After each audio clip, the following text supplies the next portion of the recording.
Hello नमस्कार दोस्तों, जैसे कि आप सभी को पता है सपना के ऊपर और एलिगेशन लगा दिए। सपना के पड़ोसी जो मिस्टर पड़ोसी हैं उन्होंने एक चीज़ बताई है जो बहुत ही ज़्यादा सोचने और समझने वाली है।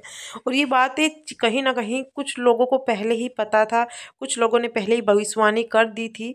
और जो बट कुछ लोग अंधे होते हैं, एक ही तरफ की सुन लेते हैं और सब पर एलिगेशन मतलब सबको बुरा भला कहना स्टार्ट कर देते। क्योंकि आज से 3-4 महीने पहले जब सपना ने सूरज जी की रिकॉर्डिंग सुनाई थी, उसके बाद तो बस लोगों ने सपना को सिंपैथी दी थी। उनके सास ससुर, जो बूढ़े सास ससुर, उनको गालियाँ देना स्टार्ट कर दिया था। और फिर सपना ने अपने ससुर के ऊपर इतने गंदे गंदे एलिगेशन लगाए थे।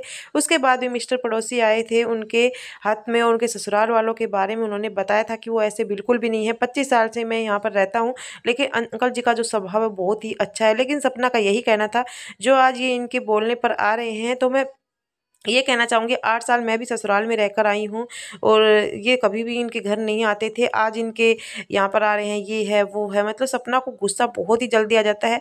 सिर्फ मिस्टर पड़ोसी ही नहीं, बहुत सारे लोग, एक औरत और भी है जो खुद भी विधवा है, उनका भी एक चैनल है, उसने खुद बताया है कि इसको गुस्सा आता है। अपनी मतलब सच्चाई कभी भी दूसरों के मुँह से सुन नहीं सकती। इसको मतलब इनके बारे में कोई गलत बोल दे तो ये सुनना बर्दाश्त नहीं करती और दूसरों के बारे में इतना गलत गलत बोल देती है, इतना गलत गलत बोल देती है।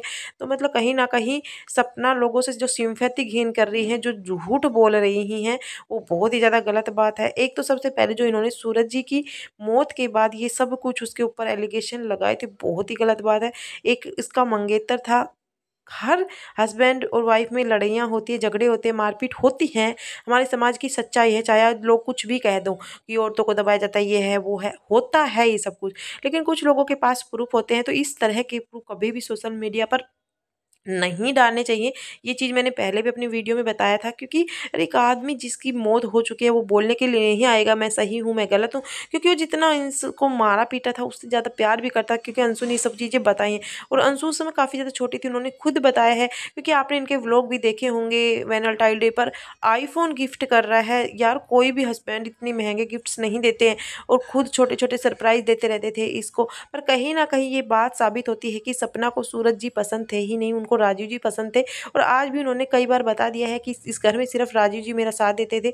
बस मिस्टर पड़ोसी ने ये बताया है, सूरज जी की डेथ के बाद इन्होंने राजीव जी को एक गिफ्ट में ईयर रिंग रिंग दिया था, सॉरी, और वो बर्थडे से पहले ही मंगवा लिया था, मिस्टर पड़ोसी थे। तो अब यहाँ पर सपना फंसती हुई नजर आ रही है, क्योंकि सपना का कहना है कि मिस्टर पड़ोसी तो आता ही नहीं था। तो फिर अगर आप एक अनजान व्यक्ति से किस तरह से गिफ्ट मतलब रिंग मंगवा सकते हो अपने होने वाले हस्बैंड के लिए, मतलब हुआ भी नहीं था। और आपने देखा होगा जो सूरज जी की डेथ हुई थी उसके कुछ महीने बाद ही सपना के तेवर बदल गई थी। फोटो वही तभी की है सूरज जी की डेथ की महज 2 महीने 3 महीने बाद की। और इनकी कुछ वीडियो जो मतलब 2-3 महीने बाद, जैसे मई में उनके सूरज जी की डेथ हुई थी, उसके बाद सितंबर अक्टूबर के कुछ ऐसे हैं कि ससुराल मिले तो ऐसे ही, सास मिले तो ऐसे ही, सास के साथ मस्ती, मतलब इतना हंसती खेलती रहती थी, बहुत ही ज़्यादा। मतलब हालांकि इसकी राजू जी के साथ उस समय पर मतलब एंगेजमेंट या शादी हुई नहीं थी, बट अंशु ने साफ बता दिया था कि इसकी मम्मी ने महज 12 दिन के बाद ही कह दिया था कि मोनू भैया के साथ इसकी शादी करवा दो। तो इनको कहीं ना कहीं पता चल गया था कि मोनू भैया के साथ इनकी शादी होने वाली है। और एक वीडियो भी इनकी 3 साल पहले की है जिसमें ये रिंग राजीव जी पहने हुए सपना आगे बैठी हुई है, वहीं पर अंशु पीछे बैठी हुई है। और सपना कह रही देखो मैंने आपको कितनी महंगी गिफ्ट दी। तो राजीव जी यही कह रहे हैं तो मैंने तो मांगी तो नहीं, आपने खुद दिया। और मेरे को तो ये बिल्कुल भी पसंद नहीं है, क्योंकि लड़कों को ज्वेलरी वगैरह पसंद होती नहीं है। तो वो कह रही है देखो मैंने इतनी महंगी गिफ्ट दी है, ये है वो है, मतलब इस तरह पर। फिर अंशु कहते हैं भैया भाभी का दिल क्यों तोड़ रहे हैं, भाभी ने आपको इतने प्यार से ये रिंग दी है। वहीं पर उसकी 3 साल पहले जब उसकी डेथ हो गई थी सूरज जी की, वहीं पर उसकी सास उसको ईयर रिंग गिफ्ट करती है उनके बर्थडे पर सितंबर महीने में। तो वो कह रही है कि इतनी मतलब जलील सास थी, ये थे वो थे, सब दिखावा था। यार तो अगर इतनी सास गंदी होती तो कोई भी अपनी बहू को इस तरह के इतने महंगे गिफ्ट नहीं देती सबसे पहले तो। और उनके करवा चौथ पर इतना हैवी हैवी पाजेब वगैरह भी दिए थे, पायल वगैरह भी दिए थे। इसकी सास हमेशा ये कहती थी कि उसकी बहू क्या, मतलब उनकी आंखों में दर्द दिखता था। तो कहीं ना कहीं अब सपना झूठी साबित हो रही है भाई।